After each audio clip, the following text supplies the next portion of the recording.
Mwijaku bwana amekuwa akilalamika na kusema kwamba kwa sasa hivi hayuko sawa yeye na mke wake bwana hayupo nyumbani. Kama wewe ni mfuatiliaji wa mitandao ya kijamii, nadhani utakuwa umekutana nalo hili.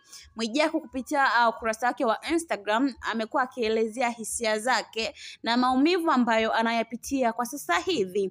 Na Mwijaku bwana kupitia ukurasa wake wa Instagram amewaomba mashabiki wamsaidie kwa mtu yote ambaye ana experience ya kumove on pale ambapo anaachana na mke wake, mpenzi wake na mchumba wake, aweze kumsaidia ni njia gani ambayo anaweza kuitumia ili aweze kurudi katika hali yake ya kawaida, kwa sababu sasa hivi bwana anapitia wakati mgumu sana. Nitaenda kukusomea ujumbe ambao Mwijaku ameuweka kwenye peji yake ya Instagram, na wewe mtazamaji wa Liz Media unaweza kutoa maoni yako ni jinsi gani bwana Mwijaku ambavyo anaweza kulitatua hili tatizo ambalo analo kwa sasa hivi. Mwijaku kupitia ukurasa wake wa Instagram ameandika hivi: kwa wale waliowahi kuachika, huwa mnafanyaje ili kuweza kurecover? Najikuta na kuwa na mawazo usiku muda wa kulala.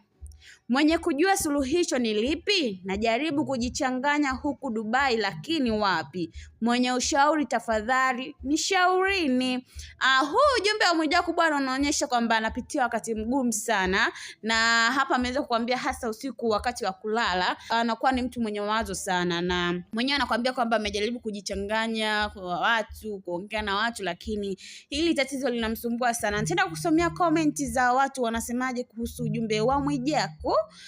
Kuna huyu hapa Shilola ambaye amemwambia kwamba ni cheki nikusaidie, na Mwijaku amemjibu kwamba na kupigia simu dada yangu.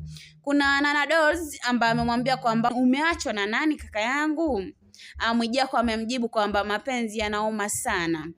Kuna huyo hapa ambaye anasema kwamba muulize ndugu yako Doto Magari, yeye kaachika mara 10, sema yeye anajifungiaga ndani tu na kulia, akitoka hapo yuko sawa tu.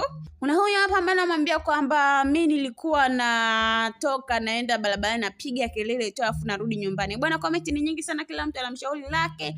Ni kuachia mwanafamilia wa Liz Media ili uweze kutoa maoni yako kuhusiana na hichi Mwijaku ambacho alikiandika kupitia peji yake ya Instagram. Lakini kukumbusha mtazamaji wa Liz Media, kama bado hujasubscribe kwa channel yetu ya Liz Media, bado hujachelewa, fanya kusubscribe ili uwe mtu wa kwanza kujipatia kila video ambayo tunaiposti hapa ndani ya Liz Media. Bwana,